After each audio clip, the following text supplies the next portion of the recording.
Can I say something, that's Qasim bhai? about it. Those who want to be interested really to know about the trees and flowers, please see the Twitter handle Wonderful Wanderers and Trees of Delhi.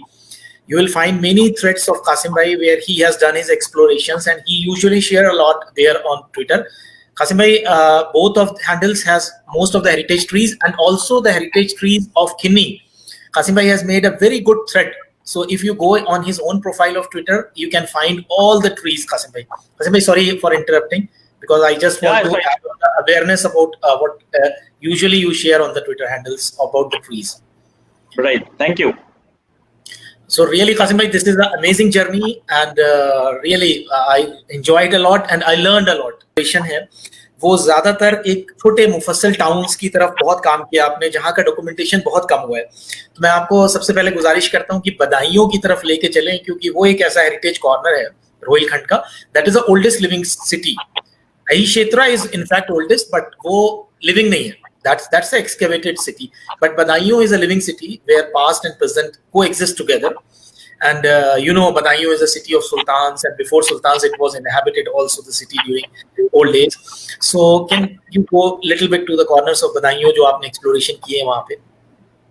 जी हाँ, बिल्कुल. और अभी सबसे पहले तो मैं कासिम भाई ने जो अभी तस्वीरें दिखाई जो सैक्रेड ट्रीज की, वाकई बड़ा अच्छा काम और बहुत मेहनत से किया गया काम. और ऐसा मैंने पहले कभी इस सब्जेक्ट पे मैंने देखा नहीं. बहुत अच्छा आपने काम किया है और आपको बहुत बहुत मुबारकबाद के हकदार हैं कासिम भाई.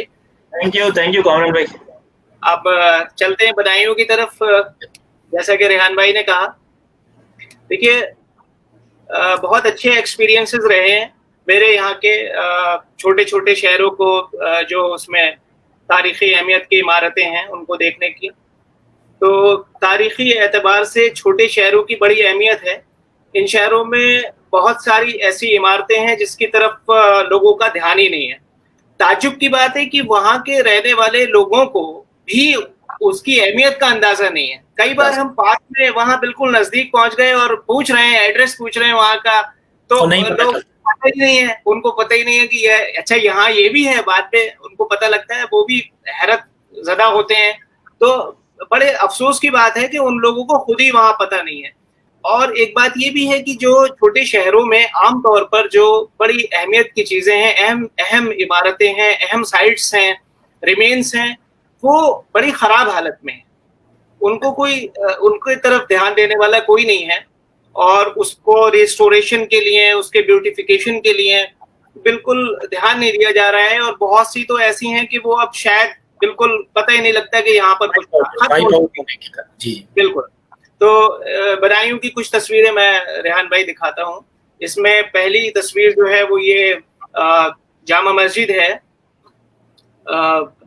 बदायूं की, और ये इल्तुतमिश की बनवाई हुई मस्जिद है और इसकी बड़ी तारीखी अहमियत है और हमारे मुल्क की सबसे कदीम मस्जिदों में से एक है. One of the oldest and one of the biggest भी कहेंगे इसे. तो ये बड़ी खूबसूरत मस्जिद है, आप देख रहे होंगे. और ये जो इसका आर्किटेक्चर है वो भी बहुत अच्छा है. इसमें आप देख रहे होंगे कि बीच में इसकी डायमेंशंस भी पता लग रही होंगी. यहाँ पर एक जो इसके एंट्री होती है जहाँ से मस्जिद के अंदर, वहाँ पर एक साहब खड़े हुए हैं. तो ये काफी बड़ी और आलीशान मस्जिद है और इसमें ये सामने हौज भी है जो काफी बड़ा है. बड़ी खूबसूरत मस्जिद है. और यहाँ पर जब मैं गया तो एक चीज ऐड करना चाहूंगा कामरान भाई, इसमें बड़ी हैरत होगी लोगों को. ये इतनी जो खूबसूरत सी मस्जिद है, you can C in such a huge courtyard. जब आप इसको एक्सप्लोर करेंगे, when you go on it's main gateway, that is also one of the oldest gateways in fact built by Sultan stage. इतनी पतली गली है, इतनी छोटी सी एले है वो, कि वहां से खड़े होके आप पूरे मेन गेटवे का फोटो नहीं ले सकते. मैं सही कह रहा हूँ कामरान भाई? बिल्कुल एग्जैक्टली. और मैं आपको बताऊं रेहान भाई, मैं तस्वीर मैं अब अफसोस करता हूँ, मैं फिर जाऊंगा बदायूं तो फिर क्लिक कर लूंगा. इसी वजह से मैंने वहाँ फोटोग्राफी क्लिक नहीं किया, क्योंकि वो बहुत मुश्किल है. इतनी पतली गली है कि वहां से आप खड़े होकर उस ब्यूटीफुल गेटवे का फोटो ही नहीं ले सकते. और यहाँ तक पहुंचने के लिए आपको वॉक करके जाना होगा, because you can not reach by car और यू नीड बाइक और समथिंग, और बाय वॉकिंग. कंटिन्यू करें. तो हाँ, मैं बदायूं की एक दूसरी तस्वीर की तरफ आता हूँ.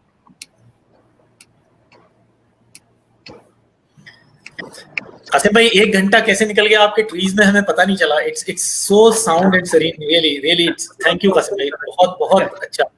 यही सब. और अभी बहुत कुछ बाकी था उसमें. नेचर में तो बहुत बाकी रहता है. अभी तो उसकी स्टोरीज, उनके फायदे, उनकी अपनी एक ट्री की अपनी स्टोरीज है. 1 2 3 दिया.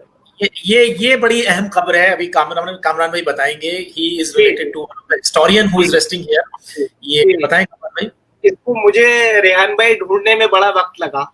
और मैं यहाँ गया वो बहुत मुश्किल से पहुंचा. बदायूं से 4-5 रोड्स जाते हैं दूसरे टाउन्स के लिए. मैं उन सब पर गया और तब जाकर के मुझे ये मिल पाई. और ये बड़ी अहम जगह है जो देख रहे होंगे आप, बिल्कुल ऐसे खेत के अंदर और जिसका कोई देखने वाला नहीं है. तो ये जो अकबर मुगल एम्पायर थे उनके ये मुफ्ती और उनके स्टोरी, ये इनकी एक अब्दुल कादिर बदायूनी साहब की ये कब्र है. और ये अकबर के ग्रेट मुफ्ती जो उनके कोर्ट में जो होते थे, जिनसे वो सलाह लिया करते थे, इस्लामिक मशवरा लिया करते थे, एक तरह से ये इनका वो था. और इन्होंने तारीख पर भी बहुत काम किया है, वो हिस्टोरियन भी थे. और मुंतखबातुल तवारीख एक बड़ी अहम किताब है. रेहान भाई को मालूम होगा उसके बारे में, कासिम भाई ने भी शायद पढ़ा हो. तो उसको इन्होंने, आपकी बड़ी मशहूर किताब है, वो भी आपकी लिखी हुई है. कुछ और अगर रोशनी डालना चाहें मजीद तो फिर खालिद भाई, Swapna ma'am, if you are here, so you can see this is a resting place in one. ये बाग था उनका अपना, अब्दुल कादिर बदायूनी का, and he want to be a very simple grave. तो ये उस बाग में दफन हुए थे. But now yes ma'am, this but later on what happened that this is land has been sold out. Now this is farm of one of the Hindu owner who owned this farm, and he left a place for this Abdul Qadir Badayuni. And in 1940s, or later on in the after partition in 1950s, one district magistrate came and he was very enthusiastic, and he read some of the old books. So he reserved this place and he do some restoration of this grave. This grave was same like as if from the old days, but he did some of the restoration. Thank you, Kamran bhai. Anything else from Badaयूं you want to show? Yes, one more. Badaयूं is really a storehouse of history, Qasim bhai, and also Sufi dargahs. Yeah, tell us about this. This is one of the sultans of Delhi who is resting here. जी बिल्कुल. ये वहाँ पर मखदूमन जहाँ का ये मकबरा है, जो कि सुल्तान आलम शाह जो थे सैयद डायनेस्टी के लास्ट सुल्तान. यस, लास्ट सुल्तान थे. तो ये उनकी मदर का मकबरा है. And also I have read, Kamran bhai, there are multiple graves inside it. Some people say that Sultan is also, Alam Shah is also resting inside this complex. बिल्कुल सही कहा आपने. और इसके बाद फिर सैयद डायनेस्टी के बाद लोधी का पीरियड आ गया था, लोधी हुकूमत आ गई थी. तो ये इतनी, हम देख रहे हैं कि इतने छोटे छोटे शहरों में आप देखिए कितनी अहम इमारतें मौजूद हैं तारीख के एतबार से. In fact, for 2 decades, Sultan Alam Shah retired in this town, and he was like only taking care of this town only. He was only a nominal king. The power has been taken by Lodhis. So his last days was passed in Badaयूं, and his complete family moved here. So this is one of the tomb complex where Sultan Alam Shah family and especially his mother is residing. Anything else, Kamran bhai, here you want to show?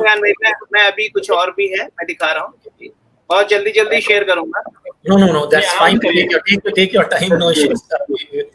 Yes, this is very interesting. This is very interesting tomb, and it has a very interesting history and connected to Mughal history. आप बताएं, फिर मैं I will add something. Rehan भाई, ये मकबरा इखलास खान का मकबरा है, जो कि जिनकी डेथ 1690 में हुई थी. और ये औरंगजेब की हुकूमत के टाइम बंगाल के गवर्नर थे. ये इतनी मुझे मालूमात है. बहरहाल मैंने I will add something to here on this picture. Ikhlas Khan was a grandson. Ikhlas Khan was a grandson of Sheikh Qutubuddin Koka, and Sheikh Qutubuddin Koka, Qasim bhai, was a grandson of Salim Chishti rahmatullah ta'ala alayh. So in this way he was a foster brother of Jahangir. दूध शरीक भाई थे उनके वो. तो Qutubuddin Koka was given a charge of Badaयूं during the days of Jahangir, and so in that period they got this family come in prominence and there is many legend that came from this family. So ये एक दूसरा आ गया, अभी इसके बारे में मैं आपको ऐड करता हूँ, अभी कामरान भाई बताएंगे। तो इस तरह से इखलास खां and got a lot of favors from Shahjahan and he got some of the good posts. So 3-4 बड़े मकबरे बदायूं में इस फैमिली से बिलोंग करते हैं। तो ये भी उस फैमिली से रिलेटेड एक परवर खानम है। She is believed to be a sister of Mumtaz Mahal, Asaf जहां की बेटी है, शाहजहां की जो सिस्टर इन लॉ कहते हैं। और ये इखलास खां के अंकल नवाब फरीद थे जिन्होंने वहां पे एक पूरा टाउन बसाया था। बताएं आप कामरान भाई। जी जी जी, यू वांट टू बदायूं के पास में बिल्कुल मिली हुई एक जगह है, शेखुपुर कहलाती है। That was named after Jahangir. Shekhupur was named after Jahangir. बिल्कुल, डेफिनेटली, ये बिल्कुल सही कहा आपने। बहुत अच्छी आपसे रेहान भाई इन तस्वीरों की आपको यहाँ पर तस्वीरें रखने का बहुत फायदा हो रहा है कि बहुत सी जानकारी मुझे मिल रही है। बहुत अच्छा लग रहा है रेहान भाई से, और बहुत बहुत शुक्रिया रेहान भाई। कामरान भाई थोड़ा सा हाल बताएं इस परवर खानम के मकबरे का, क्योंकि ये बहुत बुरी हालत में है। If you want to reach it, it is really very difficult. Pile of garbage है यहाँ पे पड़ा हुआ है, इसके और आसपास वीड्स हैं, it's very difficult to reach there. बहुत बहुत हालत खराब है। मकबरे के पास करीब पहुंचना भी मुश्किल है, और खराब मौसम होता है तो इतना यहाँ पे झाड़ियां और इतना कुछ हो जाता है आसपास कि आप वहां पहुंच ही नहीं पाते हैं। और ये देख रहे होंगे आप, बिल्कुल खस्ता हालत में है, और बिल्कुल जैसे कि इस तरह से है कि कब ये खत्म हो जाए, गिर जाए, इसका कुछ वो नहीं है। और ये जो मुमताज महल है, देखिए एक सिस्टर जो है वो ताजमहल में दफन है, और एक सिस्टर का यहाँ पर बदायूं में इस हालत में मकबरा है। तो ये भी एक देखने की बात है जी। तो ये इसकी बड़ी तारीखी अहमियत है। लेकिन देखिए कि यहाँ पर इमारतों की जो रख रखाव और देखभाल है जिस तरह से होनी चाहिए, और अगर ये होगी तो अच्छा रहेगा। छोटे शहरों में बहुत स्कोप है, टूरिज्म बढ़ेगा, रोजगार बढ़ेगा, ये चीजें होनी चाहिए। तो मैं नेक्स्ट तस्वीर की तरफ आता हूँ रेहान भाई। जी कामरान भाई बताएं। रेहान भाई तब तक कुछ गुफ्तगू मैं समझता हूँ आप हमारी अगली आपके फोटोग्राफ्स के बाद हम कासिम भाई से कहेंगे। दिल्ली के हेरिटेज पे बहुत काम किया है, हालांकि अब दिलचस्पी कम है कासिम भाई की, लेकिन कुछ कासिम भाई दिखाएंगे तो हम उसको शुरू करेंगे इसके बाद। ये बहुत इंपॉर्टेंट प्लेस है दिल्ली वालों के लिए भी, because here the grandson, here the grandfather and father of Nizamuddin Auliya is resting.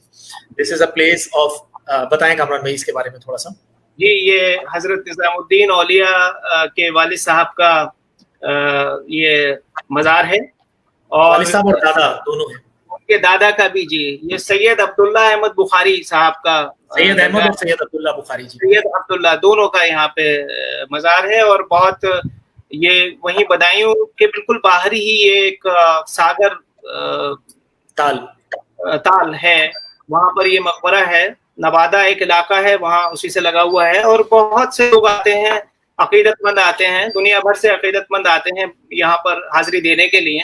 तो बड़ा सुकून भी मिलता है, बहुत इस जगह पर पहुंचकर बहुत अच्छा लगता है। और ये कंस्ट्रक्शन जो है this is from 18th century. Rohilla chieftain Hafiz Rahmat Khan ने इसको रिस्टोर कराया था। आप बाद में कुछ एडिशंस में, but there is a mosque associated with it, and this all construction date back to 18th century, mid 18th century, something around 1740 and 1750। Okay Kasim भाई, कामरान भाई जी। तो अब हम थोड़ा सा एक सवाल, Badaun, we have got a very visual wonderful visual tour of Badaun from the pictures of Kamran भाई। Anything else you want to add from Badaun Kamran भाई? बदायूं से तो और कुछ नहीं, बाकी मैं चाहता हूं we will come on Aula little bit. Okay, Aula भी complete कर लेते हैं, then we will go to Qasim bhai because our talk is going very long. Aula ji. Let's go to Aula. First of all, little bit I will tell about Aula. Aula become one of the headquarters of first Rohilla state, where Nawab Muhammad Ali Khan, whose descendant Fazlullah Khan established Rampur later on. So Aula has lot of heritage, and once it has been said that every Pashtu leader has their own mosque. So एक जमाने में कहते हैं कि आंवला में 70 से 80 mask हुआ करती थी, हर कदम पे एक मस्जिद होती थी, but now it's a deserted town. Nawab Mohammad Ali Khan का मकबरा और कुछ पुरानी मस्जिद वहां बाकी रह गई हैं, but once it was a very beautiful city और a town that was established in mid 18th century. 1749, I think Nawab Muhammad Ali Khan died. So whatever his period, he tried to restore it. He got some time from the wars. He tried to restore this town in a very beautiful manner in that days. So Kamran bhai, let's go on Aula. You have muted your mic. आपका mic mute हो गया। जी अभी बस Yes. कुछ वक्त आता हूँ रेहान भाई। No problem. Take your time. तो and then after Kamran bhai, we will go back to Delhi. Qasim bhai, just prepare yourself with small glimpses of the heritage. I don't ask you to show the detail. You cannot show in such a small time. तो ये है आंवला का बहुत खूबसूरत मकबरा था किसी जमाने का। This is wow. बहुत छोटी सी जगह है आंवला और एक बरेली की तहसील है और इतनी छोटी सी जगह है, बरेली से करीब ये 30-35 किलोमीटर पड़ता है, दूर है। और ये जो मकबरा है ये अली मोहम्मद खान, क्या ये अली मोहम्मद खान, हाँ अली मोहम्मद खान साहब का मकबरा है जो कि जिनको कि रोहिलखंड का फाउंडर कहा जाता है। Yes, he was the adopted son of Daud Khan, and Daud Khan was the adventurer who started the raids and do all these things in Rohilkhand. So he can be considered as a first independent Nawab or the ruler of the Rohilkhand. And his son Fazullah Khan established the Rampur state after the fall of Rohilas in first Anglo-Rohila war or Rohila-Awadh war. जी कुछ बताएं कमरान भाई इस मकबरे के बारे में? ये बहुत कुछ आपने बताया रेहान भाई, इसका जो तारीखी इसका पसे मंजर बैकग्राउंड है वो आपने बता दी। ये देखिएगा कितनी खूबसूरत इमारत है और इसमें हमारे एक ह्यूमन फिगर भी आपको दिखाई दे रही होगी। इसमें एक दोस्त है हमारे अनुज शर्मा जी, तो आप देखिए कि कितनी आलिशान इमारत है, उनके कद से ही अंदाजा हो रहा होगा वो स्केल का मेरे ख्याल से एक चबूतरे पे है ऑन द रेज हाइट। जी चबूतरे पे जो सामने वाली मीनार है उसके बेस में वो आपको दिखाई दे रहे होंगे। तो ये काफी खूबसूरत और बहुत अच्छा ये है, बस थोड़ा सा इसको भी रिस्टोरेशन की जरूरत है, काफी खराब हालात इसके भी होते जा रहे हैं। और नेक्स्ट मैं और तस्वीरें भी दिखाता हूँ यहाँ की रेहान भाई। Yes, thank you. कुछ और आप अगर बताना चाहें? Yeah, I will carry on some little bit history of Ali Muhammad Khan. And Ali Muhammad Khan raised from an son of adventurer, he raised to the highest position. And आपके दिल्ली में उस वक्त में जो चीर खान थे, Kamruddin Khan, the wazir of Delhi, so he was in very close alliance with Ali Muhammad Khan. तो इनको सरिंद का गवर्नर बना दिया गया था. And he became sometime the governor of Punjab, and he restored some law and order in Punjab. But when Ahmad Shah Abdali attacked, he left from that Sindh, और ये फौरन भाग के सीधे अपनी जगह आ गए क्योंकि इन्हें लगता था कि अपनी प्रोविंस को ये होल्ड करें. So that was mid 18th century की हिस्ट्री बड़ी इंटरेस्टिंग है. You will find many factions. और इनके दो बेटों को अहमद शाह अब्दाली उठा के ले गए थे अपने साथ. And they kept them for a long time as a captive in their own places in Afghanistan, and later on they were released. तो कमरान भाई अगले मॉन्यूमेंट पे आते हैं. हाँ मैंने शेयर कर दिया है रेहान भाई, शायद आपको. Yes, I will see. Yes, what is this? ये भी नवाब अली मोहम्मद खान साहब का ही मकबरे का दूसरे, ये फ्रंट से है, वो थोड़ा सा एंगल था जी. ये भी उसी मकबरे की तस्वीर है. और नेक्स्ट कर दी, और मैं कुछ इमेजेस वहां पे दिखा रहा हूँ.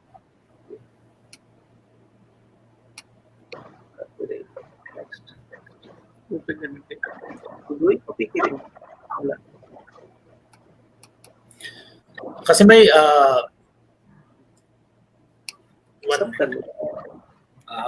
एक शेर मीर का पढ़ देता हूँ जब तक. दिल्ली के ना थे और आके मुसफ्फर, दिल्ली के ना थे कूचे और आके मुसफ्फर थे, जो शक्ल नजर आई तस्वीर नजर आई. कासिम भाई इस शेर की भी तशरीह फरमा दें थोड़ा सा कुछ क्योंकि आपने बहुत दिल्ली के जो है वो और आँख आपने अपनी तस्वीरों में कैद किए हैं. तो ये मीर का शेर था लेकिन आज भी एप्लीकेबल है दिल्ली की ब्यूटी और दिल्ली के हेरिटेज के साथ. मैंने थोड़े से और स्ट्रीट और नॉर्मल फोटोग्राफी जो हमारी है उसकी जो पोर्ट्रेचर की हमने जो कुछ सिलेक्शन किया उसमें दिल्ली के कुछ फोटोग्राफ्स हैं क्योंकि दिल्ली मैंने काफी पहले किया था. जी 1 2 3 करके ले. तो हम बस इसके बाद दिल्ली की फोटोग्राफ्स देखेंगे एंड उसके बाद एक छोटा सा माउंटेन टूर है because our talk is going extended first time 1 hour 22 minutes. So I think this is very interesting topic and visual journey साथ में है. So that's why we are taking time. जी कमरान भाई. जी ये भी वही आंवला में ही है और ये इसमें भी कुछ कब्रें हैं, मकबरा है ये. और मनौना रोड पर ये है, मनौना वहां से एक रोड गया है, मनौना भी एक गांव है पास में. तो उस रोड पर इसके बारे में बहुत ज्यादा मालूमात नहीं हो सकी, लेकिन इस तरह की वहाँ पे काफी चीजें मौजूद हैं। और एक मैं आपको भी दिखाने जा रहा हूँ, बेगम वाली मस्जिद। बेगम वाली मस्जिद एक फेमस मॉस्क, काफी हेरिटेज मॉस्क है। जी हाँ, जी हाँ। After one of the wifes of Ali Mohammad Khan.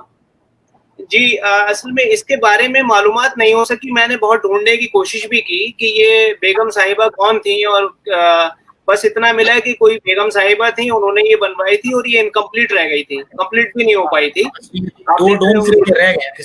हाँ, जी हाँ। लेकिन ये बहुत ही जिस तरह से नजर आ रही है तस्वीर में, ये काफी बड़ी है, बहुत ग्रैंड एक इमारत है ये, वहां पहुंचकर मालूम होता है। तो इसका तारीखी अगर बहुत ज्यादा मेरे पास वो नहीं है, अगर कुछ रेहान भाई अगर बताएं इसके बारे में। Try to find from some sources, कहीं अगर अवेलेबल होता है तो मैं देख के बताता हूं। जी, I think we need to do some write ups on all. तो जी हाँ। कामरान भाई, now can we go back to Delhi little bit on Qasim भाई? Yes, sure. हाँ, वेरी ब्यूटीफुल। इसमें 12 बुर्जी मस्जिद, 12 बुर्जी। हाँ जी, आप देख रहे होंगे 12 बुर्ज हैं ऊपर, बहुत खूबसूरत मस्जिद है। इसका गेट भी बहुत ही खूबसूरत है, लेकिन चूंकि वक्त की कमी की वजह से अब सारी तस्वीरें दिखाना पॉसिबल नहीं है। हाँ, but this is very beautiful, very beautiful. आंवला कितनी छोटी सी जगह है, एक तहसील है, और वहाँ पर सी इमारतें मौजूद है। तो ये छोटी छोटी जगहों को एक्सप्लोर करना वाकई बड़ा। In fact I was not able to visit this place. मेरा इरादा था कि इस बार जब छुट्टियों में जाऊंगा तो कामरान भाई के साथ मुझे यहाँ और आई क्षेत्रा जाना था, but unfortunately we meet like this way इस हालात में। जब भी आप आएंगे तो चलेंगे, कासिम भाई भी आएंगे, हम लोग सब चलेंगे साथ में इंशाल्लाह। जी इंशाल्लाह। Thank you very much. मेरे ख्याल में रेहान भाई अब कासिम भाई से। जी कासिम भाई, coming back to heritage of Delhi, जो आपकी कुछ पुरानी तस्वीरें हैं वो जरा शेयर करेंगे कासिम भाई? एक्चुअली अपना डिस्कशन का वो पार्ट नहीं था, मैं देखता हूँ मेरे पास क्या है। मैंने कुछ जो आपने रखी हुई थी वो वाली दिखा दीजिए बस। अरे कासिम भाई, आपके पास बहुत बहुत खजाना है। मुझे नहीं, एक्चुअली हमने क्या सोचा था ना कि हम एक थोड़ा सा एक ओवरव्यू देंगे, है ना, कुछ स्टोरीज का और कुछ चीजों का। तो इसलिए हम लोगों ने ना दिल्ली पे ज्यादा फोकस नहीं किया। दिल्ली के बारे में काफी काम ऑलरेडी हो चुका है, but some old pictures are really fabulous that need to be share here. मेरी फेवरेट जगहों पे से दिल्ली में निजामुद्दीन है, और निजामुद्दीन में इतना कुछ है कि आप जो है बहुत उसको एक्सप्लोर कर सकते हैं। ये एक मॉन्यूमेंट है, आजकल आगा खान फाउंडेशन इसको रिस्टोर कर रहा है, लेकिन रिस्टोर होने से पहले ही मुझे बहुत अच्छा लगता था, क्योंकि जब हम छोटे थे तो रहीम के दोहे पढ़ा करते थे, बड़े लर्निंग एंड बहुत अच्छी ना टीचिंग्स होती थी उन दोहों में। और ये अब्दुल रहीम खाना साहब का मकबरा है।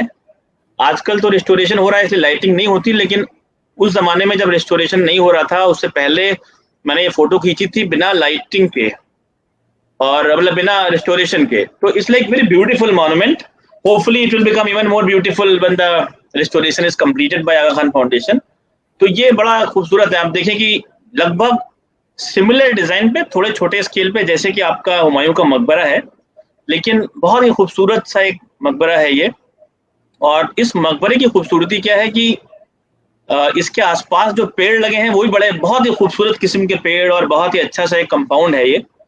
तो I thought I will share and I will like to bring it to people जो दिल्ली में। इन्होंने इस वक्त, अगर आप दिल्ली में आए तो इस लाइट की में इसको नहीं देख सकते क्योंकि यहाँ रिकंस्ट्रक्शन चल रहा है। जी, और बहुत ही अच्छा रिस्टोरेशन होपफुली होके आएगा ये। एक तो ये था। फिर मेरी एक और बड़ी खूबसूरत सी पुरानी फोटो है जो मुझे बहुत पसंद थी, वो ये थी आपकी कुतुब कॉम्प्लेक्स के अंदर, ये ना अलाई दरवाजा पीछे से आपको दिख रहा है, गेट है ना।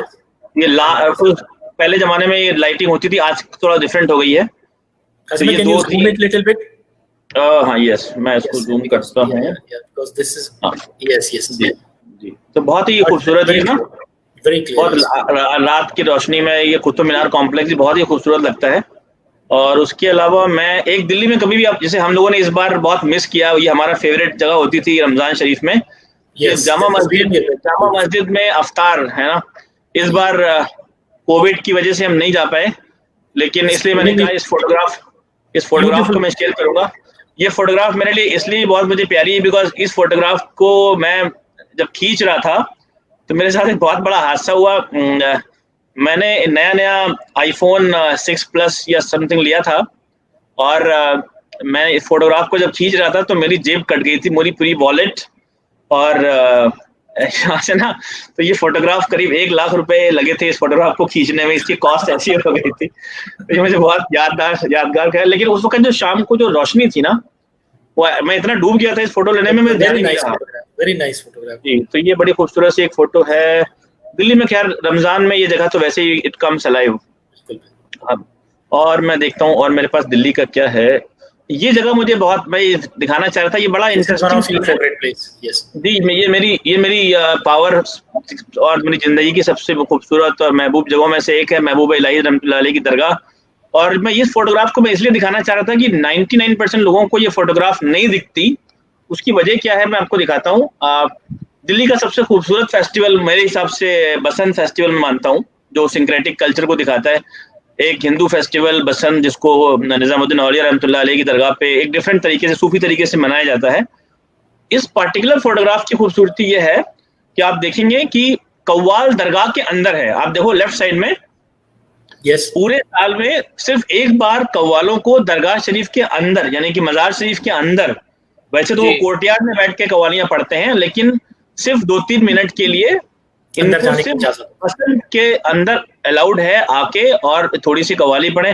तो किसी भी कव्वाल के लिए उसकी जिंदगी का सबसे बड़ा मोमेंट ये होता है कि वो दरगाह शरीफ के अंदर आके 2 मिनट अपना कलाम पेश कर सके। आप देखेंगे तमाम मुजावर हजरात जितने भी कस्टोडियंस हैं वो यहाँ पर वो फ्लावर पेश कर रहे हैं और कव्वाल हजरात लेफ्ट साइड में कर रहे हैं। नॉर्मली बसंत की फोटोग्राफी भी जो लोग करते हैं अंदर अलाउड नहीं होता है, मैं कैसे चला जाता हूँ प्यार मोहब्बत में अंदर। तो ये फोटोग्राफ मैंने कहा मैं शेयर करूंगा बिकॉज ये फोटोग्राफ कम लोगों को दिखती है कि कव्वाल अंदर दरगाह शरीफ के अंदर, मजार शरीफ के अंदर बैठ के ना कव्वाली कर रहे हैं। तो ये बहुत ही प्यारी फोटो है एक तो, वेरी नाइस जी। और उसके अलावा मैंने, और ये मेरी फोटो बड़ी खूबसूरत ये है, लखनऊ की फोटो है। लखनऊ में छोटे इमाम बाड़े के अपोजिट एक कुछ दिनों पहले की बात है, मैं घूम रहा था और वहां पर ना एकदम से बिजलियां चमकने लगी और लाइटनिंग होने लगी। तो एकदम कम रोशनी और तमाम चीजों में मैंने ये हाई आईएसओ पे एक फोटो लिया था जो बड़ा इंटरेस्टिंग लखनऊ अपनी शाम के लिए, शाम अवध के लिए मशहूर है और शाम के टाइम का ये फोटो जो है ना बड़ा इंटरेस्टिंग और लखनऊ को रिप्रेजेंट करता हुआ खूबसूरत शहर अब डिके और डिक्लाइन की तरफ। ये नक्कार खाना जैसा एक है और बड़ा इंटरेस्टिंग इसका आर्किटेक्चर और डिजाइन भी है, आप देखेंगे बहुत और पंजे लगे हुए हैं सब मीनारों के ऊपर, बड़ा खूबसूरत है ये। तो मैंने कहा ये शेयर करूंगा मैं। अब जो फोटोग्राफ मैं दिखा रहा हूँ वो रैंडम फोटोग्राफ्स हैं from my explorations and all. ये मेरी दिल्ली की सबसे खूबसूरत मंदिर मुझे लगता है दादा मुनी का जो मंदिर है, जैन मंदिर है।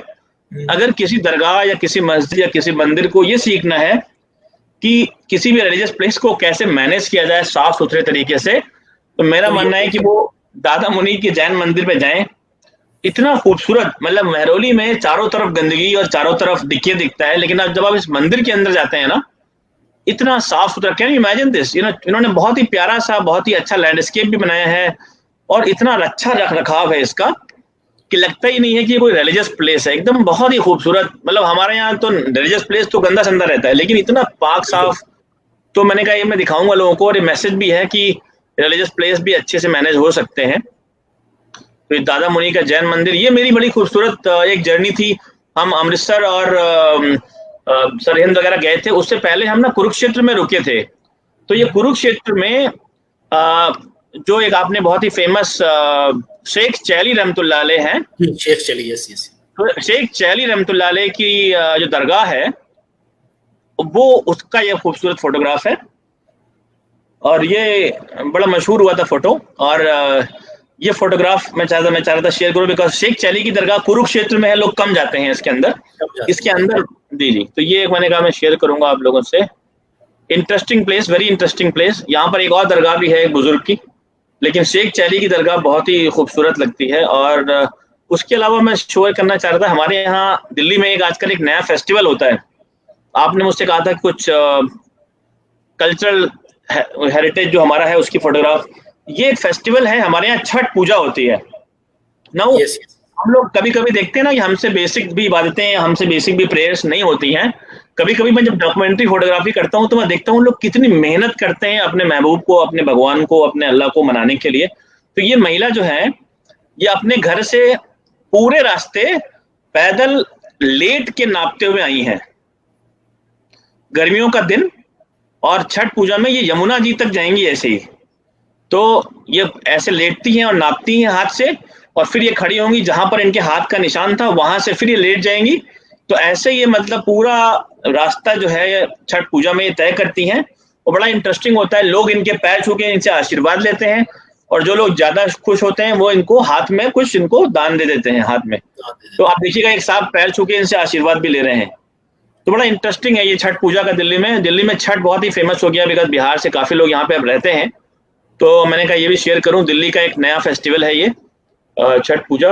कासिम भाई, अब हम जो है ना कामरान भाई से कुछ तस्वीरें लेके कुछ और टाउन्स की, then we will conclude from some pictures from Kumbh, because that is will be our concluding part of our talk. और उसके बाद कुछ आपसे छोटे से एक दो क्वेश्चंस करके will move on, because I think will go around 2 hours this double session. Thank you Kamran bhai, let's come to one of the which area you want to show, Bareilly or mountains, because we'll take some from mountains and some from Bareilly. तो आप बताएं क्या पहले बरेली की तस्वीरें ली जाएं? Yeah, start from Bareilly and then go to mountains and then we'll go back to our concluding. Rehan भाई की थोड़ा सा अगर जैसा कि अगर आपको लग रहा हो कि वक्त है तो फिर नहीं तो फिर मैं कुछ पहाड़ों की फोटोज ले लेता हूँ, बरेली को फिर रहने देते हैं अभी। हाँ, लेकिन आप एक दो चर्च की तो फोटो दिखाएं जो आपने बहुत अच्छी ली हुई है। ANI चर्च है, और बाकी अगर आपके पास अभी है कोई एक दो तस्वीरें दिखा दें बरेली की, because churches in Bareilly is very beautiful. जी बिल्कुल, तो ठीक है, एक दो चर्च की फोटो दिखा के then we will go to mountains. तो बस 1 मिनट का टाइम दीजिएगा। हिल्स की तो मैंने लगा दी थी। श्योर, तो आप हिल्स से स्टार्ट कर दें, then you can end at Bareilly, no problem. अगर आप मुझे लगाएंगे, दैट्स टू सेव टाइम। ठीक है, शुक्रिया। जी रेहान भाई, बस मैं अभी स्टार्ट करता हूँ। तो कासिम भाई, जब तक आप थोड़ा सा एक मैसेज फोटोग्राफी के लिए, how to connect with the people. ये थोड़ा सा नहीं, बहुत बड़ा मैसेज है एक्चुअली। मैंने हमेशा ये माना है कि फोटोग्राफी हो या जिंदगी हो, you connect through your sincerity, your power of your own personality. लोग कहते हैं कि जैसे एक साहब कल बहुत बड़े फोटोग्राफर थे दुनिया के, वो बता रहे थे ना कि तुम जब स्ट्रीट फोटोग्राफी करो तो बेवकूफ से लगो, इनोसेंट से लगो, बैले से लगो, जिससे तुमसे लोग परेशान ना हो। मुझे ये बड़ा हिलेरियस सा लगा। मेरा मानना ये है कि अब आप फोटोग्राफी करने ही गए हैं, तो मेरा मानना है झूठ को जिंदगी में कोई मकाम नहीं होना चाहिए। बहुत बड़ा मेरा बड़ा क्लियर थॉट है। झूठ क्यों बोले हम मैं आपको बताऊं, मैंने बहुत ही डिफिकल्ट जगहों पे फोटोग्राफी की। कुंभ जैसी जगहों पे नागा बाबाओं की फोटोग्राफी करी है, और उन जगहों पे फोटोग्राफी करी है दिल्ली में जहां पूरा मॉन्यूमेंट कब्जा किया हुआ लोगों ने। कभी मुझे किसने बहुत ज्यादा परेशान नहीं किया, क्योंकि थोड़े वक्त में हम कनेक्ट बना लेते हैं लोगों को। और मेरा तरीका सिंपल ये रहता है कि I do not try to look smart, I try to look honest, I try to be honest. Yes, जब आप ऑनेस्ट रहते हो, आपका इंटेंशन जब आपका ऑनेस्ट है, तो आपकी बात लोगों को समझ में आ जाती है, और फिर धीरे धीरे लोग फिर आपको ना खुद पीपल ओपन अप। क्योंकि देखिए, स्ट्रीट फोटोग्राफी और पीपल फोटोग्राफी और कैंडिड फोटोग्राफी में सबसे बड़ा काम एक फोटोग्राफर का होता है to make people be themselves. Communication is in a natural settings. नहीं, आपको actually communication non verbal use करनी होती है, कि बिना ज्यादा बात किए हुए उनको नेचुरल अपनी कंडीशन में रहने देना होता है, so that you can capture one facet of their life, जो कि ज्यादा बात भी नहीं करनी होती। लेकिन तो मैं तो अपनी तरह से ही कुछ अपनी ना नॉन वर्बल कम्युनिकेशन और तमाम तरीके से करके मेरा तो एक्सपीरियंस बहुत अच्छा रहा है। लोगों ने कभी परेशान नहीं किया मुझे। थैंक यू कासिम भाई। मेरा मानना है कि बैले और झूठे ना बने। बिल्कुल, be sincere, be honest, people will give you this is the ethical message that we need to learn from you and from other photographers, that how to work in a proper ethical setting to capture the street photography. वैसे लंबा subject है, इसके ऊपर अलग कभी discussion करेंगे। Yes, this is very long topic. Kamran bhai, this is very beautiful photograph. Very beautiful, Kamran bhai. Really very serene. Can you please? It's a golden mountain. Wow. Really. कहाँ का है? कहाँ पे? थैंक यू, बहुत बहुत शुक्रिया। ये मुंशियारी का है। मुंशियारी से जो ये सामने जो पीक्स नजर आ रही हैं हिमालय की, ये पंचचूली है, पंचचूली पीक्स हैं ये। आप देख रहे होंगे 1 2 3 4 5, ये 5 है, 5 के ग्रुप में है, तो इनको पंचचूली नाम है इसका। और ये मुंशियारी जब हम जाते हैं, मुंशियारी से बिल्कुल सामने दिखाई देता है उस वक्त ये, और बहुत ही ग्रैंड ये उस पर सनसेट का फोटो है, बहुत ही बिल्कुल ऐसा ही दिखाई देता है। वो अलग बात है कि कभी मौसम खराब है, थोड़े व्हाइट शेड्स भी दिख रहे हैं, इस पे आइस कवर्ड भी है थोड़ा सा। ये तो ग्लेशियर है, आइस नहीं है ऊपर, सब जी ये सब बर्फ पड़ी हुई है पहाड़ पे। और बाकी जो है जब वहां पर सनसेट होता है तो बिल्कुल मंजर ऐसा ही दिखाई देता है। ये लेट सनसेट। कामरान भाई, कौन सा लेंस था जिसे आपने ये कैप्चर किया था? How what was the specs at that time which you used to capture? ये जो सिंपल मेरे पास किट लेंस था, एंट्री लेवल कैमरा मैं यूज कर रहा था। 18 to 55 mm का जो लेंस होता है उसमें 55 mm पर उसको ला करके मैक्सिमम जूम करके जो 55 mm की फोकल लेंथ को लिया हुआ है, वहां से ये काफी बड़ा और ग्रैंड दिखाई देता है। तो 55 mm का लेंस सफिशिएंट रहता है, टेली लेंस की जरूरत नहीं होती वहां से। अब हमें कोई और इस पिक्चर्स दिखाएंगे थोड़ी सी माउंटेन्स की? हाँ मैं बिल्कुल दिखा रहा हूँ जी, करते रहिए, आप चेंज कर दीजिए और मैं actually this technical glitch of Mac is really something. जी हाँ, थोड़ा सा इससे डिस्टरबेंस हो रहा है और मैं इसके लिए माफी चाहता हूँ। No, Kamran bhai, not at all. We are just comparing about our really, माशाल्लाह। ये भी वही मुंशियारी की ट्रिप के दौरान ही है, और ये आप देख रहे होंगे ये बादल हैं, क्लाउड्स हैं। Sir pine trees I think in background, चीर के पेड़ हैं ये दिख रहे हैं, लॉन्ग नीडल जी। तो एक नदी जो दिखाई दे रही है, रिवर, बिल्कुल ये रिवर ऑफ क्लाउड्स मैंने इसको टाइटल दिया था। ये रास्ते में हमें मिली तस्वीर और हमने इसको क्लिक किया। What was the height? ये हाइट क्या है कामरान भाई? ये तो हाइट बहुत ज्यादा हाइट नहीं है, करीब ये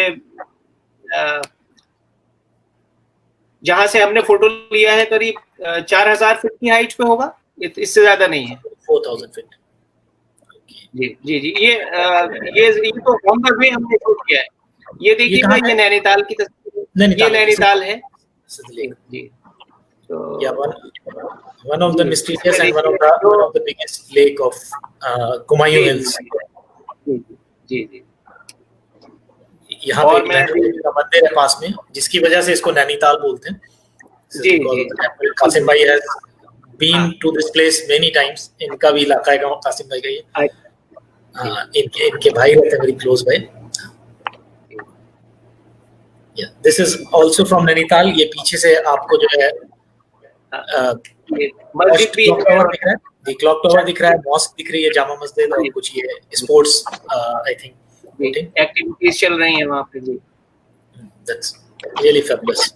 Yes, Tabish, I think Munsiari is 2200 meters। Tabish is one of my friend and relative। He is really passionate like you in photography, and I sometimes used to learn a lot from him। He is really now based in Delhi। He's from Piliphit। तो कामरान भाई, some other pictures from mountains? हाँ, मैं भी एक picture जो आपकी select हुई थी लिम्का वर्ल्ड रिकॉर्ड में, can you tell about that picture? जी दिखाइए। जी बिल्कुल। कामरान भाई पहले तो वही दिखाइए। अच्छा एक ये तस्वीर है। This is also from Nainital। ये वहाँ की है। This is from Bhimtal. Bhimtal ji. Yes, Bhimtal. Yes, बिल्कुल। नेक्स्ट जी, आता हूँ अभी रेहान भाई उसी तस्वीर पे। हालांकि वो बहुत लंबा है, पैनोरेमिक जो शॉट है उसमें 1:16 का रेशियो है, तो वो थोड़ा मुझे लगता है दिक्कत होगी, लेकिन मैं कोशिश करूंगा। At least you can show the part of it and tell about that, what was the beauty of that picture or what was special on that picture। Really this is very good photograph। जी, पहाड़ पर हमें इस तरह के मिल जाती हैं, और ये उनकी लाइफ का पार्ट है। तो कभी हम ट्रैवल पे जाते हैं तो वहाँ के लैंडस्केप्स क्लिक करते हैं, तो वहाँ की लाइफ को भी जरूर क्लिक करते हैं। वेरी ब्यूटीफुल जी, थैंक यू सो मच। ये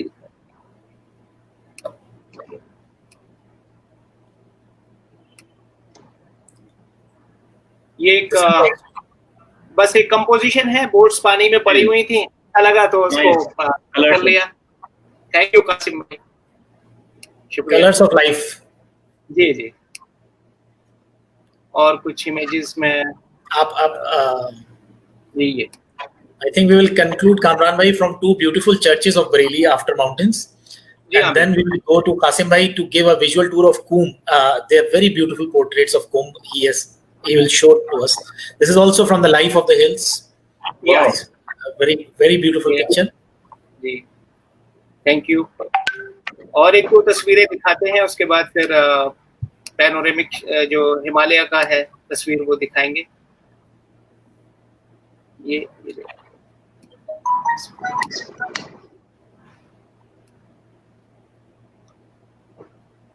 This is also from Naukuchiya ताल। नौकुचिया ताल, हालांकि इसको देखने से नहीं लग रहा है कि नौकुचिया ताल का फोटो है, लेकिन ये एक अच्छा लगा मुझे तो। This is also lesser known space in the hills because Nainital many people used to visit, but Naukuchiya Tal is really a lesser known place in the hills. Made for each other, vote of life. Yes. So Qasim bhai, आज का हमारा जो session था, it became very diverse, very mixed, but connected by a theme of two photographers, because we started from the trees and we moved to heritage and we covered the mountains. Complete, wonderful. Very good photograph. Thank you so much.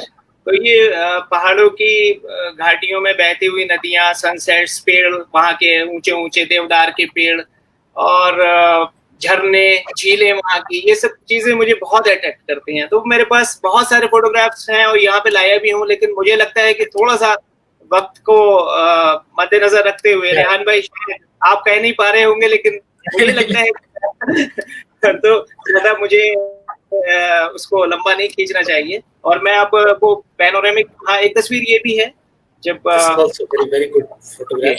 ये मुक्तेश्वर की है। और मुक्तेश्वर जो है वो बरेली के हमारे यहाँ सबसे नजदीकी हिल स्टेशन है, जिसका एल्टीट्यूड बहुत अच्छा है, ऊंचाई पर है। तो ये बहुत खूबसूरत जगह है मुक्तेश्वर। इंशाल्लाह आपके साथ चलेंगे Mukteshwar. You can mute your mic. Next वो पैनोरेमिक शॉट दिखा दें। Let me add it. हाँ ये, हाँ रेहान भाई वो ये एक तस्वीर है, मैं शेयर कर रहा हूँ, जो लिम्का बुक में ये रिकॉर्ड दर्ज हुआ है 2000 दर्ज हुआ था। और ये आप देख रहे होंगे काफी लंबी एक पट्टी है। और अच्छा ये इसका 1:16 का रेशियो है लंबाई चौड़ाई का। तो ये काफी 16 फीट लंबा एक फोटोग्राफ बनेगा। अगर हम 12 इंचेस का प्रिंट बनाते हैं तो 16 फीट का लेंथ बनेगी इसकी। तो ये फ्रॉम लेफ्ट टू राइट करीब 500 किलोमीटर्स की रेंज कवर करता है ये। This covers 500 kilometers of stretch. और कहाँ से लिया था? ये मैंने एक जगह है लोहा घाट में, एबॉट माउंट जगह है, यस, वहां से मैंने ये क्लिक किया था। तो इसको मैंने अलग अलग फ्रेम्स में लिया, 11 फ्रेम्स में मैंने इसको क्लिक किया पूरे पैनोरमा को फ्रॉम लेफ्ट टू राइट, और उसके बाद उसको फिर मर्ज किया है जो सॉफ्टवेयर में हम करते हैं, और इस तरह से उसको जो है वो एक Tabish bhai has given a very good compliment for your work. Has an amazing eye for visuals and great ability to compose. Thank you so much Tabish भाई, आपका बहुत बहुत शुक्रिया। और जो भी लाइक कर रहे हैं फोटोज, उनका सभी का बहुत बहुत शुक्रिया। इसको जूम कर सकते हैं क्या फोटो को? कोशिश कर रहा हूँ कि शायद जूम करके ये देखिएगा, नहीं हो पाता है। हाँ, तो एक तरीका और भी है, मैं आपको ये जिस रूम में हम बैठे हैं ना, आप देख रहे होंगे बैक मेरे पीछे एक ये पैनोरमा लगा हुआ है, ये 16 फीट का पैनोरमा पीछे वॉल पे हुआ है। We can see, yes. तो हम इसको आपको from left to right move करते हुए इसी लैपटॉप के कैमरे से हम दिखाने की कोशिश करते हैं, अगर आप इजाजत दें रेहान भाई। No, definitely you can show. This is very great. Qasim bhai, sorry यार, मैं आपको माइक को म्यूट कर दिया था। Actually, the azan was going on, so voice of Kamran bhai was not able to perceive here. तो 2 minute के लिए मैंने म्यूट किया था आपका mic. Yes, we can able to see that.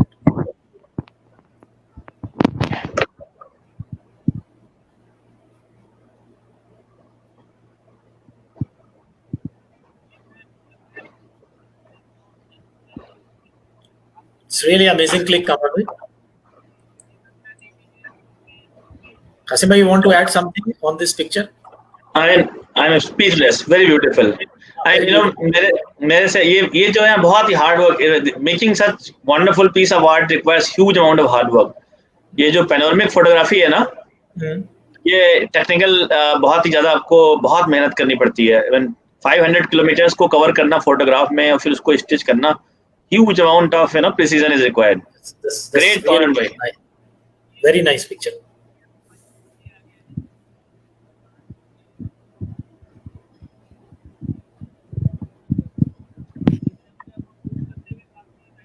So magnificent range is covered in a lens. 500 kilometers, huh? Too much. 500 kilometers.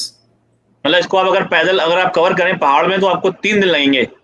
बिल्कुल. अगर आप गाड़ी से कवर करें तो. And I think he has marked all the places in the. हाँ, उन्होंने नाम लिखे हैं पहाड़ियों की, कौन-कौन सी पीक्स हैं वो. Each mount can be identified from the picture. Ji. Very beautiful, Kamran भाई. हम जब आएंगे आपके साथ तो अभी सब घुमा के लाइएगा हमें.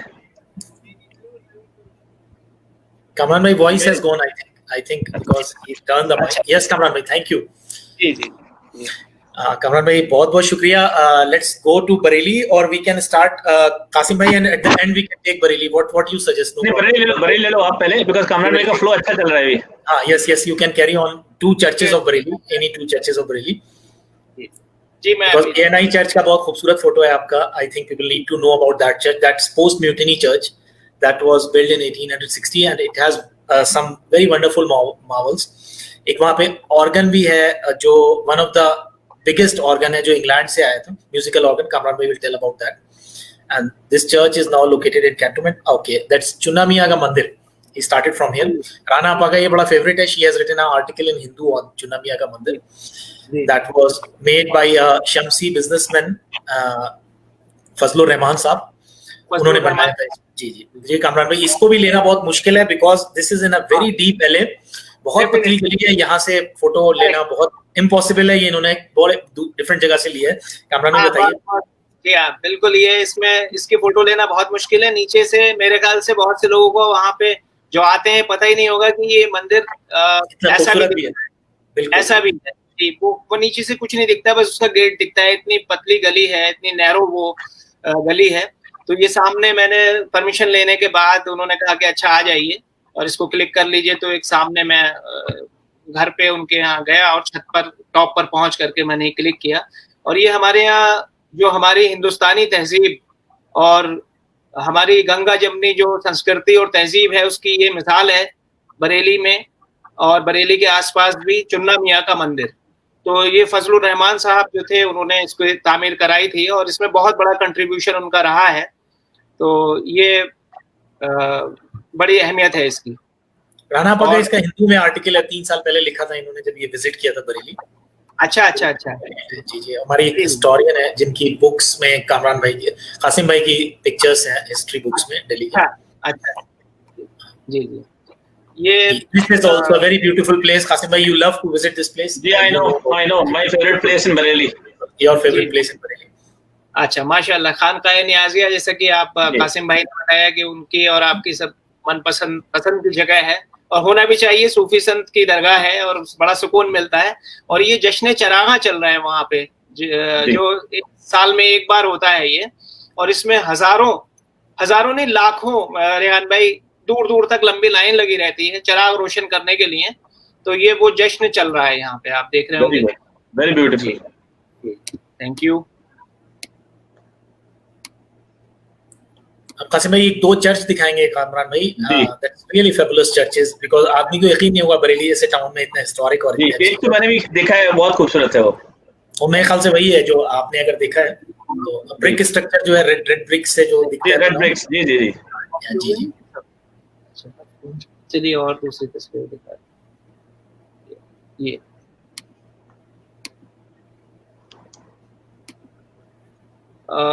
this is very important place. This is ये हमारे आर्टिकल में भी है कामरान भाई.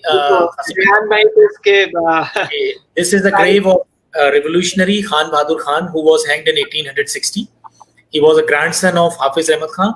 and he leaded the entire Rohilkhand, and for 10 months the place and complete territory was independent of British rule. और ये इसलिए रेलेवेंट है क्योंकि इनको ऐसी जगह डिस्ट्रिक्ट जेल में दफन कर दिया गया था, एक अननोन मार्क्ड प्लेस थी, कि ताकि दोबारा आगे कोई ऐसी चीज ना हो. और Kotwali, old Kotwali, that is now no more left at that place.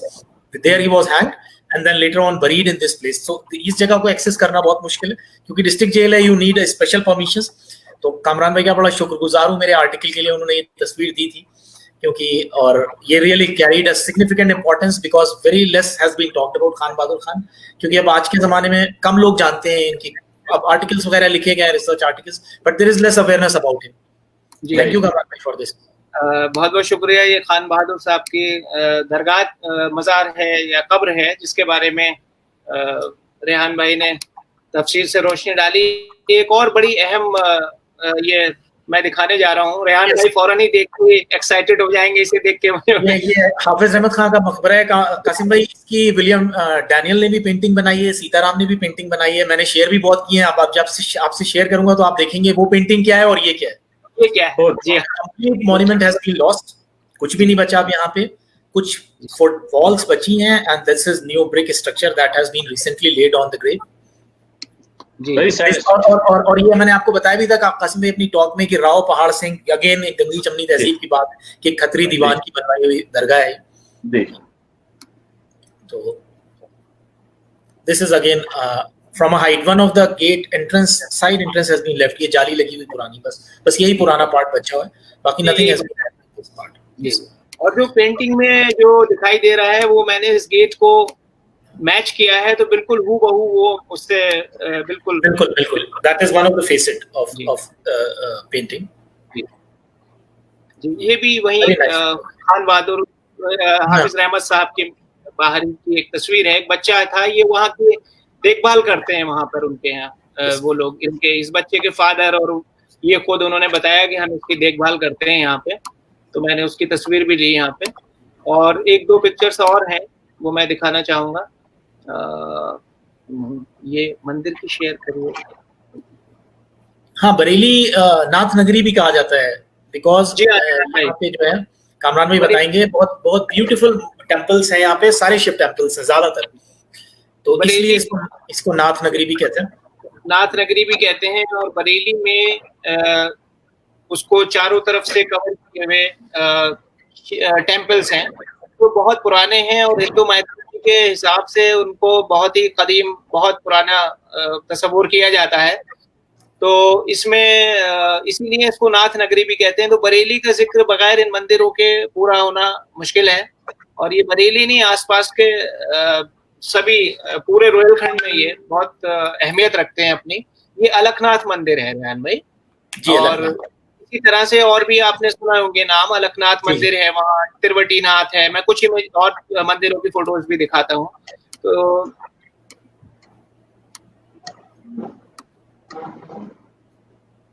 ये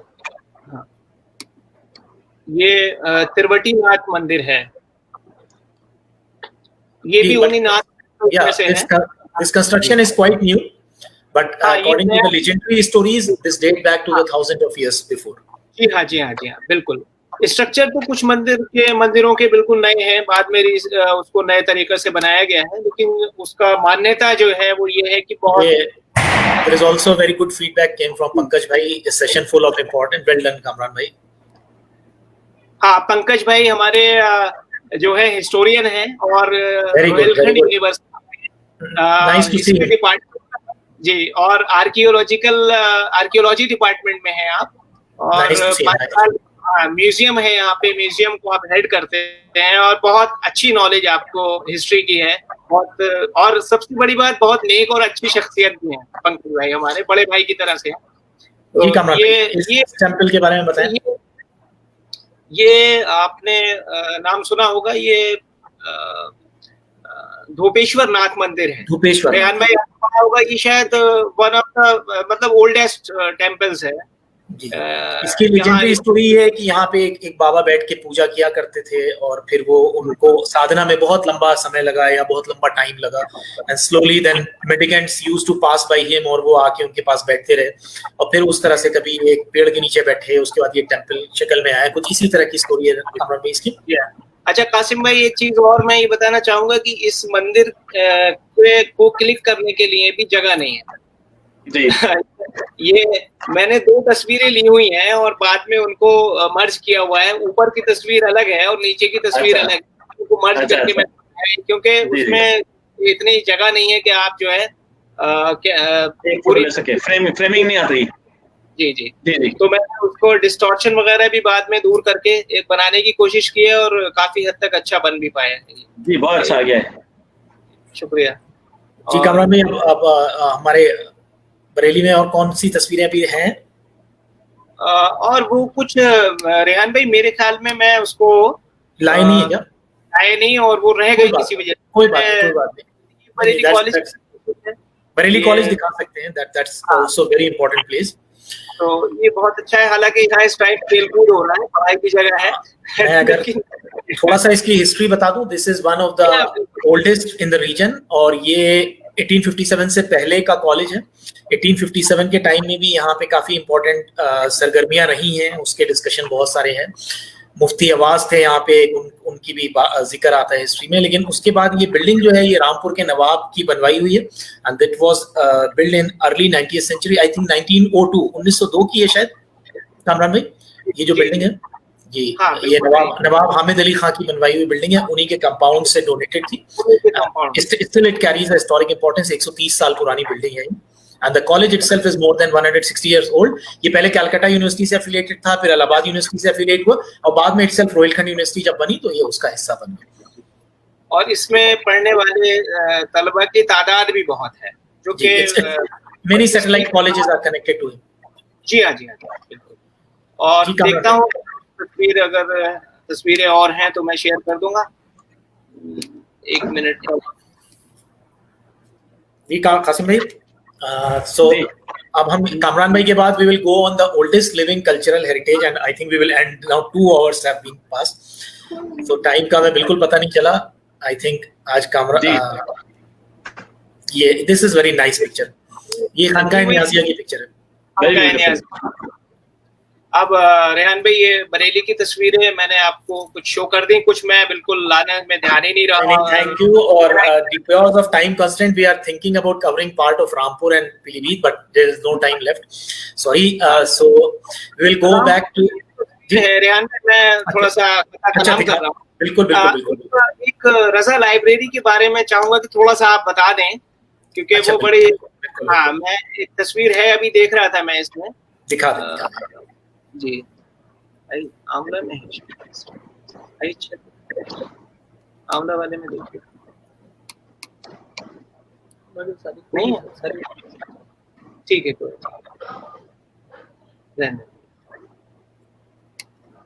वो शायद तस्वीर कहीं इधर उधर हो गई है मेरे पास, टेक इट लेटर ऑन। तो कासिम भाई हम ओल्डेस्ट लिविंग कल्चरल हेरिटेज में जाते हैं, that is Kumbh. You know that is one of the largest congregation in the world, anywhere in the religious congregation that is the largest congregation in the world।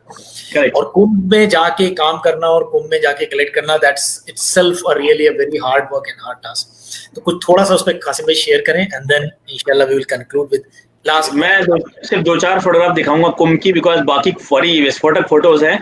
Yes, we will not show that there are some scenes that we cannot show here।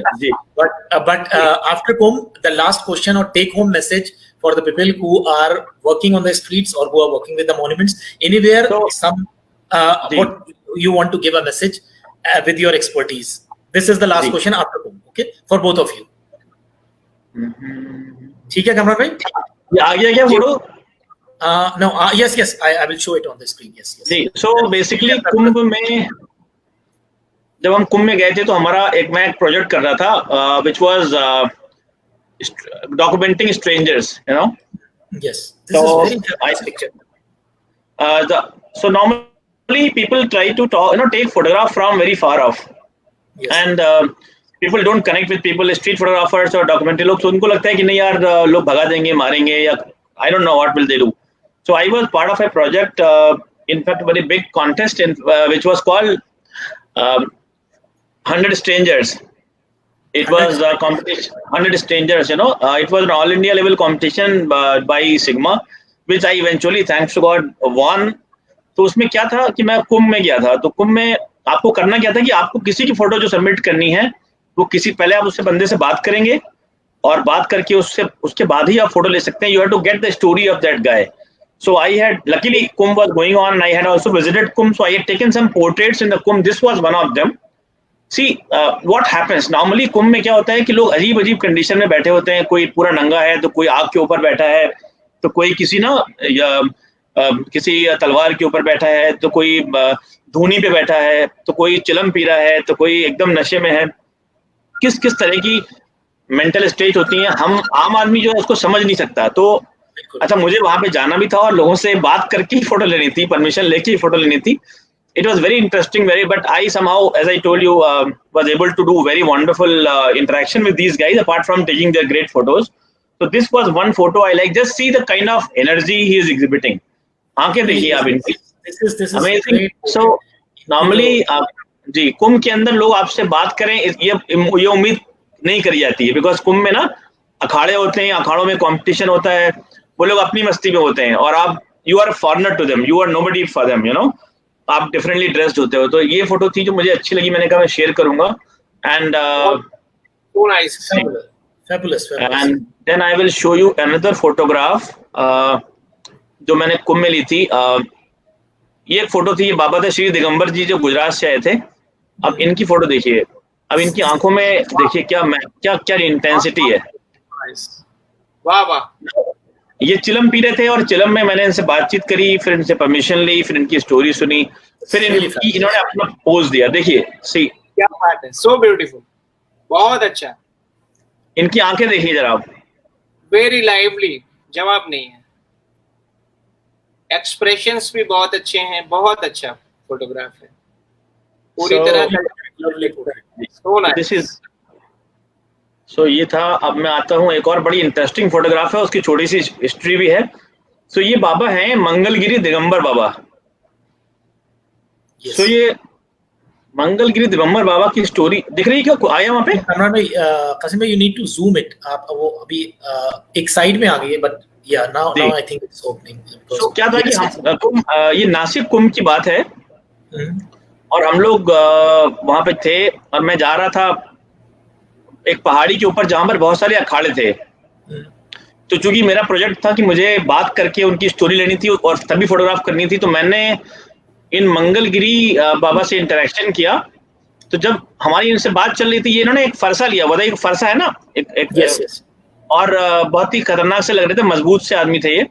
और इन्होंने एक लाल लंगोटी पहनी हुई थी, लेकिन इनका नाम था मंगलगिरी दिगंबर बाबा. जब इन्होंने बोला कि दिगंबर बाबा मेरा नाम है, तो मैंने कहा कि बाबा लेकिन दिगंबर का मतलब तो ये होता है कि दिशाएं आपका अंबर होना चाहिए, आपको कपड़े नहीं पहनना होना चाहिए था आपके नाम के. तो इन्होंने क्या किया कि इन्होंने खट से अपनी लंगोट उतारी और अपने आप को एकदम नंगा कर दिया.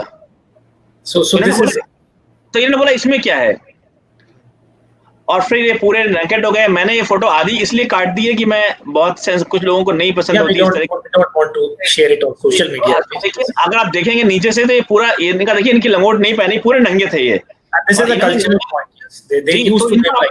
फिर मैंने चूंकि मेरा एक स्टाइल है कि बात स्टोरी पूरी करनी थी, अब ये पूरे नेकेड हो गए. मैंने पहले तो फोटो ले लिया इनका तड़ाक से. अच्छा, उसके बाद मैंने इनसे एक सवाल पूछा. तब तक हमारा इनका एक रिलेशन बन चुका था. He was comfortable, I was comfortable. In fact मेरे साथ जो दो मेरे दोस्त थे, एक यादव जी थे और एक त्रिपाठी जी, दोनों डर गए थे कि यार ये पंगे ले रहे हैं, कहीं पेट न जाए, है ना. तो वो आगे पीछे हट गए थे. आप देखो फोटो में नहीं है.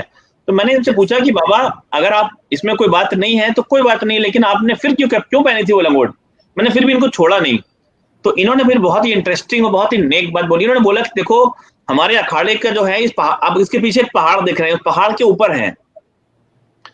उन्होंने बोला कि जब मैं पहाड़ के नीचे आ रहा हूं तो यहाँ पर नॉर्मल लोग रहते हैं और ये यहाँ दुकानें हैं, और यहाँ तो मैं नहीं चाहता हूं कि आम औरतें और आम आदमियों के बीच में जाऊं जब, तो उन्हें कोई इनकन्वीनियंस हो, इसलिए मैंने वो लंगोट पहनी हुई थी. So that he understand the sensibility of the people around him.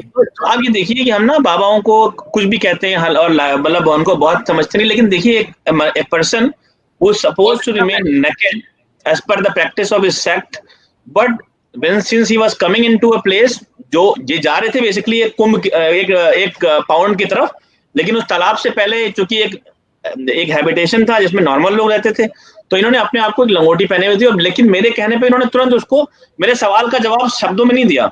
मैंने कहा आप दिगंबर हो तो आपके ऊपर अंबर कैसे, वस्त्र कैसे? तो इन्होंने कहा कोई बात नहीं, खट से इन्होंने मैं तो खुद हैरान था, इन्होंने in the flash of seconds अपना ही कपड़ा उतार दिया और पूरे नंगे हो गए ये, और ये अपने जैसे इनको रहना था और फिर ये आगे बढ़ गए, फिर वैसे ही इन्होंने चले गए। तो एक बड़ी इंटरेस्टिंग ये एक्सपीरियंस था। और मेरे जो साथी थे वो मेरे हाथ पैर जोड़ लेते, यार मारना खिलाना ऐसे सवाल पूछते हो और उनका ऐसा जवाब आता है कि मामला जो है ना। जी अच्छा भाई, इफ आई इंटरप्ट दिस, जो आपकी एक कुर्सी वाली चेयर वीविंग की और एक पोर्ट्रेट और ये भी अगर दिखाएंगे, this is out of context from Kumbh, but these are very lovely photographs if you allow.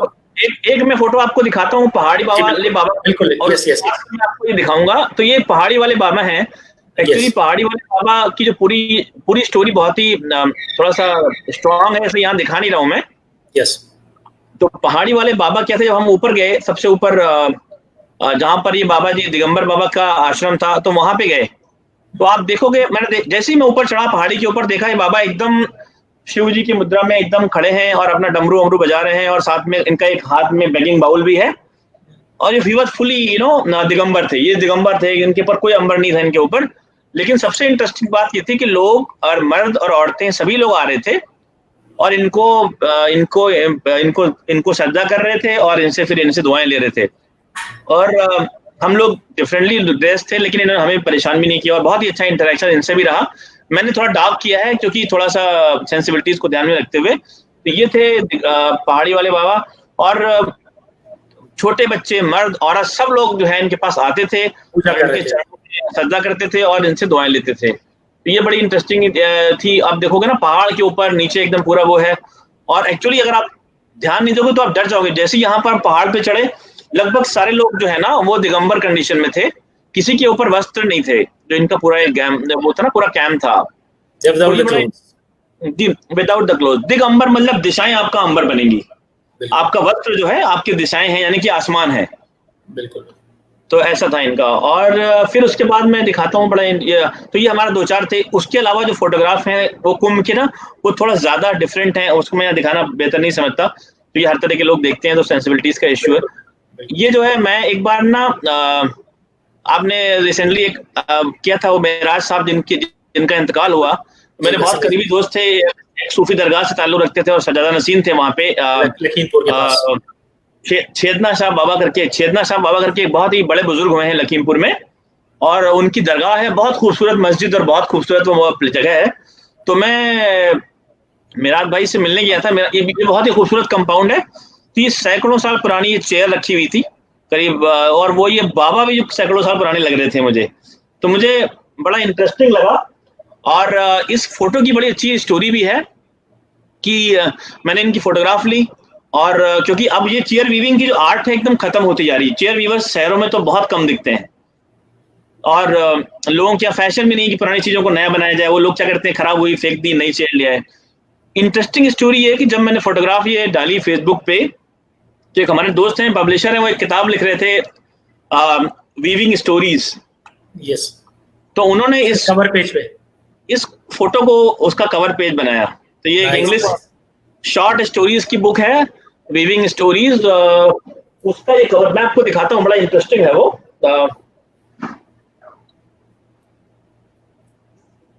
तो ये देखिए, टेलिंग ए यार्न, इसका नाम था, किताब का नाम है टेलिंग ए यार्न। यस। देख रहे हैं आपको ये? जी, थोड़ा सा इधर करिए। हाँ, आप दिख रहे हैं। जी। यस। ये टेलिंग ए यार्न जो है इंग्लिश शॉर्ट स्टोरीज का एक कलेक्शन है जो पब्लिश हुआ था। तो उसका ये कवर पेज बने बाबा जी। तो इस तरह से ये किताब में आए इसका। तो ये बड़ा इंटरेस्टिंग था, और इत्तेफाक से हमारे मेराज भाई भी नहीं रहे इस दुनिया से, चले गए। May Allah bless him. It's really a big shock leaving in early age.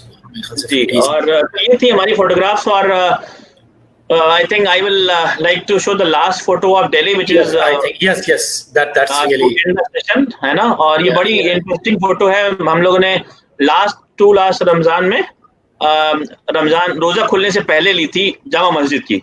It's very nice photograph. जी, ये फोटो है। हेड्स ऑफ कासिम भाई, हेड्स ऑफ।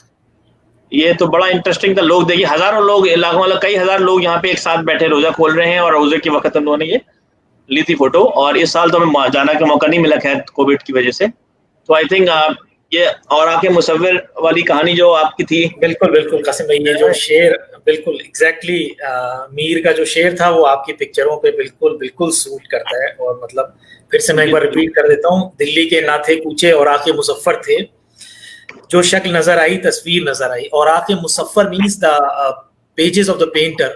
तो बिल्कुल एग्जैक्टली अब तो पेंटिंग नहीं रही, लेकिन जो आप लोगों के फोटोग्राफ हैं, there's a machines that you are capturing a tools, but with your tools, but it needs lot of vision, lot of work, hard work, and specific insight to capture all these things.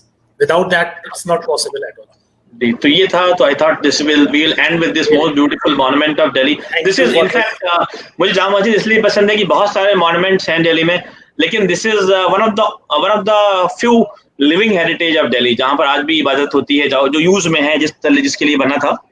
तो किले और कासिम भाई, now just last question, आपकी क्या मतलब एक take home message, जिसने हमारा सेशन देखा, इट्स 2 hours 14 minutes, कोई भी एक बस सिंपल सा सक्सेंट सा क्या मैसेज है for those who are working on ground and those who want to learn something on photography other than technical aspects? नहीं, कोई टेक्निकल नहीं, फोटोग्राफी की I am talking about the soft skills of photography that you need, like आपने कहा non verbal cues, आपको context में जाना होता है, तो कुछ थोड़ा सा उसके बारे में बताएं। जी देखिए, वैसे तो वो बहुत लंबा सब्जेक्ट है, लेकिन मैं सिर्फ एक बात बोलूंगा, जैसे मैंने शुरू में बोला था कि photography is all about practice, it's all about going out and experimenting your ideas in the field, so you have to be in the field, enjoy being there, और सबसे बड़ी चीज है कि be as straight and as simple when you are interacting with people as possible.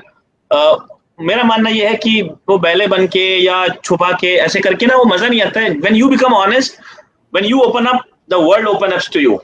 So बहुत ही खूबसूरत लोगों से इंटरेक्ट करें, लोगों से मिलें और मेहनत। देखिए, ये फोटोग्राफी की खूबसूरती है। जैसे मैं आपको बताऊं, मैं रोजा था और मैं इस फोटो लेने के लिए मैं हाथ में खजूर लेके छत पे जा रहा हूँ। तो you have to sometimes do small sacrifices, but nothing like experimenting, practising and going out and be with open mind. I mean, हमारा एक बहुत बड़ी प्रॉब्लम, हमें जजमेंटल नहीं होना है। हमें एज ए फोटोग्राफर हमको कैप्चर करना है the way it is. We don't care about the background or whatever. So and मेरा एक खूबसूरती, मेरी जो वो रहती है, वो ये रहती है कि हम चीजों में कैसे खूबसूरती को ला सकें और कैसे हैप्पीनेस को क्रिएट कर सकें। So दोनों चीजें ना एक खूबसूरत। तो क्या होता है कि अगर हैप्पीनेस क्रिएट होने लग जाएगी तो आपको ही मजा आएगा और जो देखेगा उसको ही मजा आएगा। अच्छा कामरान भाई, आप कुछ ऐड करना चाहेंगे इसमें, थोड़ा सा अपना एक्सपीरियंस, कोई मैसेज लोगों के लिए जो? बिल्कुल, कासिम भाई ने बिल्कुल दुरुस्त फरमाया कि ये एक पैशन है और पैशन के लिए एक फोटोग्राफर बहुत कुछ कर सकता है, बहुत कुछ सैक्रिफाइस करता है। क्योंकि अभी जैसा कासिम भाई ने इस तस्वीर को लेने के लिए बताया, तो वैसे ही कई बार ऐसा होता है, एक बार स्टार्ट रील्स बनाने के लिए -7 टेम्परेचर पे हम रात के 2 बजे तक वर्क करते रहे, क्योंकि उसमें क्लिक्स बहुत करनी होती हैं। तो कासिम भाई उस टेक्निकल चीज को समझ रहे होंगे, 3-3 घंटे एक्सपोज करना होता है -7 पे आसमान के नीचे, और लगातार काम करना, उसके बाद भी एहसास ना होना। तो ये पैशन है। तो अगर आप में पैशन है, और दूसरा अगर आपने थोड़ा सा विजन को डेवलप अपने किया है, विजन डेवलप ऐसे ही होगा जैसे आप कासिम भाई की तस्वीर देख रहे हैं। अभी हमारे नए जो बिगिनर्स हैं वो ये तस्वीर देखेंगे तो उन्हें खुद इस तस्वीर से सीखने के लिए मिलेगा। तो आप अच्छा काम करने वाले लोगों की तस्वीरें देखिए, खूब अच्छे से काम कीजिए, और ये जरूरी नहीं है कि एक बहुत हाई एंड और बड़ा कैमरा लेकर के काम करें। मैं एक बात हमेशा कहता हूँ कि अगर आपकी हैंड राइटिंग आपने सुधार ली है तो आप एक 2 या 3 रुपए की कलम से भी अच्छा लिख सकते हैं, और अगर हैंड राइटिंग आपने इम्प्रूव नहीं की, अच्छी नहीं की है, तो फिर आपके लिए 1 लाख रुपए का पेन भी हेल्पफुल नहीं हो सकता। एग्जैक्टली। इक्विपमेंट की अपनी लिमिटेशंस हैं, वो तो एक अलग बात है, लेकिन आप कम से कम उस इक्विपमेंट को उसकी लिमिटेशंस के अंदर तो इस्तेमाल करना सीखें, उसको कीजिए और अपने विजन को डेवलप कीजिए, खूब अच्छे से काम कीजिए, और नतीजे तो मिलते ही हैं जब मेहनत और पैशन होती है। तो यही मैसेज मैं रेहान भाई बिगिनर्स थैंक के यू लिए all of you. I think it's one of the इतने सारे सेशन जो हमने किए अब तक, this is one of the longest session, but I was lost in this session क्योंकि इतना अच्छा, इतना खूबसूरत, इतना बेहतरीन और ऐसी विजुअल जर्नी के साथ. Thanks to both of you. I think there is no question, otherwise I can take it because some questions came in and we gave answer in between. Or let us end our broadcast, Qasim bhai, if you allow, with this same picture put on the screen, and I am coming back to our StreamYard. Ji. Let me end it.